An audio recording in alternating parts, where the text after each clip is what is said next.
what is man, and what is God, what is human, and what is in between.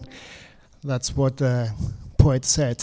And I'm wondering what's the relationship with Nikola Tesla.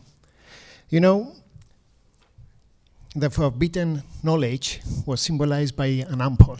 In Spanish, apple is called manzano, and in Greek means I learn. So what happened when the forbidden knowledge, which was the first human why to the gods, what happened? They lost paradise. What happened when Prometheus took the fire from the gods? He got punished. What happened when a humanitarian, a real researcher, a real scientist who really believed in humanity, decided to give free energy to the people? He died alone here in New York. I'm quoting his words, that the ultimate purpose is to complete mastery of mind over material world. So it's mind over matter. And this is something very difficult to bring it into science, to comprehend and to understand. But let's see how Tesla got inspired, and let's see how we can get inspired by him. First of all, he had the intuition, and he learned that from very young age. And this is when we should start educating our kids and ourselves from very young age, because after 5 years old, it's too late to talk about intuition. It's too late to learn about knowledge is available to you without really going to a training process. So it's all about educating and not training. Is the difference between alternative current and direct current. So is the alternative current, it's alive, it's changing, it's moving, it's agile. Direct current is so predictable and so controllable and can only create governs and not humans that can take humanity a bit further. Then he was able to visualize it. He could visualize things, and he was able to actually build what he was visualizing it. I'm an innovation mentor, and really every time I feel that I succeed in transmitting this information to people following my courses, it's when they learn how to visualize and implement their visualization, because the brain cannot distinguish between reality and imagination. So we should make this work as augmented reality, that is both real and imaginary at the same time. His sleeping pattern, he was not sleeping 8 hours.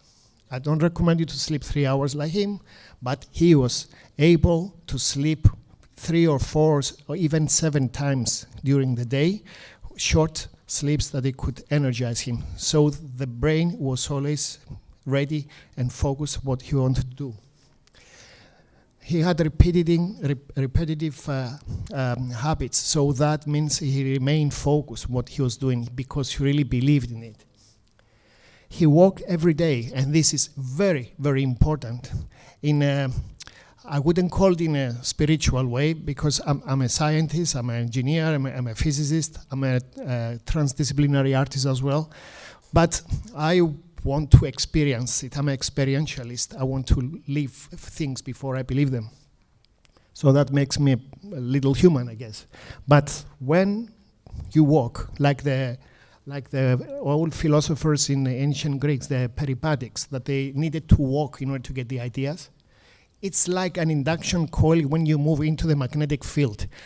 Earth has its own magnetic field. When you move in the magnetic field, then there is interaction with the whole planet. Then there is some microcurrent induced into your brain, and that's the time when you communicate with the rest. Not in front of your computer, that you get the noise from your computer, not in front of your TV or anything else. So just go out. No matter if it's cold, just make sure you make the habit of walking outside.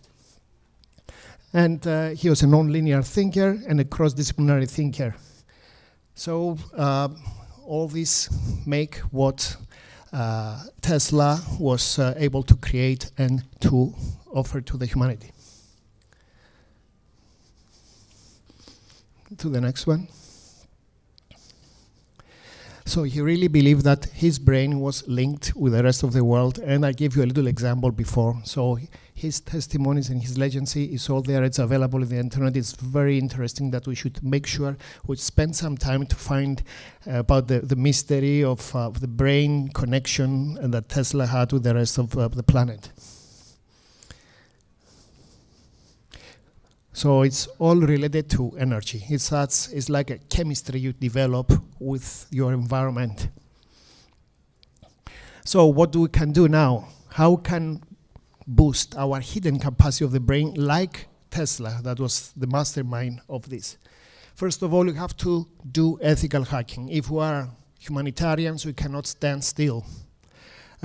We have a very intelligent system in front of us, so the only way we can do it, we have to be hackers. We have to return to science community, to academics, to everything. We come as hackers, but with some ethical hacking.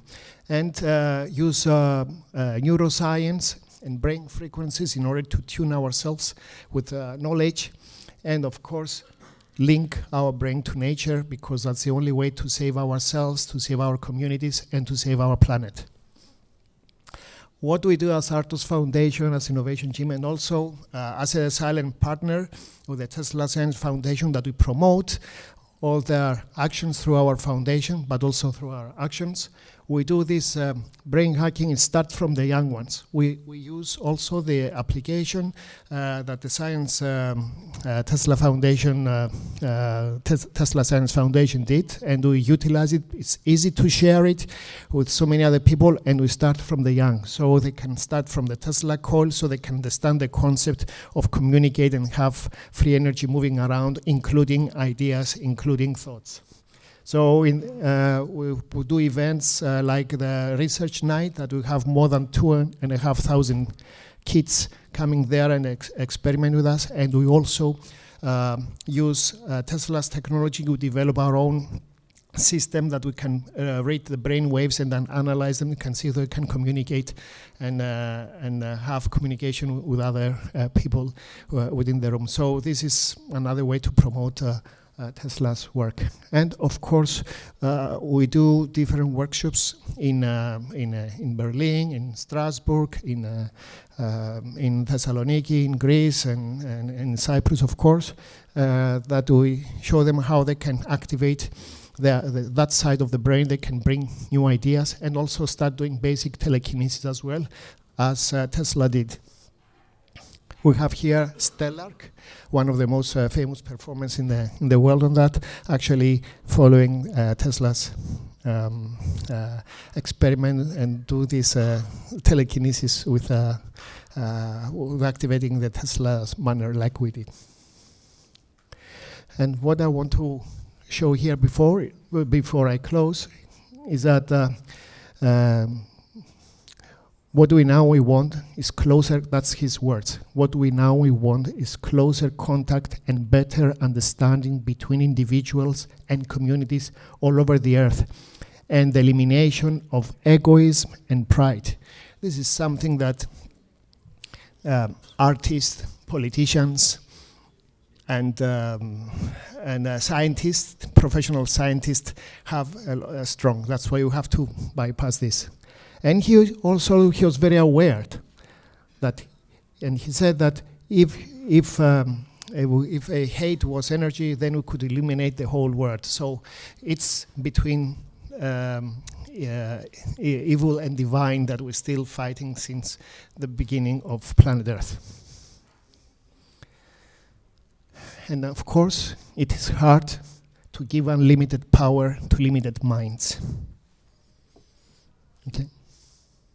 Thank you very much. Thank you for your attention.